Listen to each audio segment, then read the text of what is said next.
Mike had always considered himself a practical man. A lifelong small business owner, he ran a modest landscaping company that kept him busy year-round. He wasn't flashy, didn't like to argue about politics, and rarely shared his opinions unless asked.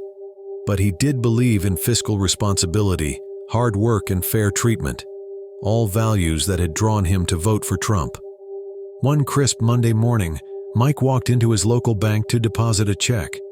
Business had been good lately, and he was feeling optimistic about the year ahead.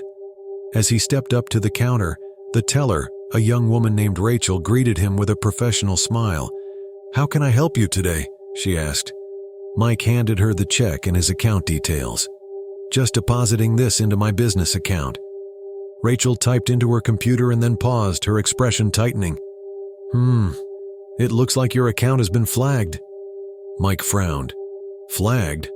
What for?" Rachel hesitated. "I'm not sure, let me get the manager." A few moments later, the branch manager, Mr. Collins, appeared. He was a tall, stern-looking man in his early 50s. "Mr. Harris, I'm afraid we've identified some irregularities with your account." Mike raised an eyebrow. "Irregularities? I've been banking here for 15 years. What's going on?" Collins adjusted his tie. "Our compliance team flagged your account for a review. We've noticed a pattern of transactions that might be linked to politically affiliated organizations." Mike blinked. "Politically affiliated? Like what?" Collins sighed. "Specifically, donations to campaigns or groups associated with the former president. It's part of a new risk assessment policy we've implemented." Mike felt his chest tighten.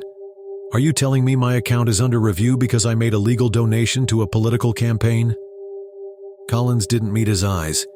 "It's standard procedure for certain profiles. We just need to verify that all activity aligns with our policies."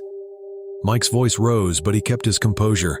"I run a landscaping business. I pay my taxes. I follow the law. And now, because of who I donated to, you're treating me like a criminal?" Rachel shifted uncomfortably behind the counter, avoiding eye contact. A few other customers in the bank glanced over, sensing the tension. Collins raised a hand. "I understand your frustration, Mr. Harris, but this isn't personal. It's just protocol." Mike crossed his arms. "It sure feels personal. And I'll tell you what, if this is how you treat loyal customers, I'll take my business elsewhere." Collins stiffened. "That's your choice, of course, but until the review is complete, I'm afraid we can't process your deposit." Mike stared at him, disbelief turning into resolve. "Fine. Close my account. I'll find a bank that respects its customers." Collins hesitated. "Are you sure, Mr. Harris? This could be resolved quickly." Mike shook his head. "I'm sure this isn't about the money, it's about principle." He turned on his heel and marched out of the bank, his check still in hand.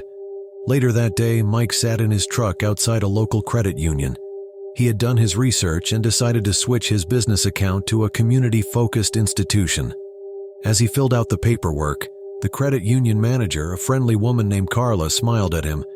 "We're happy to have you, Mr. Harris," she said. "We don't believe in judging people for their beliefs here. We're just here to help you manage your finances." Mike smiled back, feeling a weight lift off his shoulders. "That's all I've ever wanted. Thank you." As he left the credit union, Mike felt a renewed sense of purpose. He knew he couldn't change how the world worked overnight, but he could choose to stand up for himself and his values. And that, he thought, was worth more than any bank account. That's our little story for today. Drop down your views in the comments and subscribe for more stories.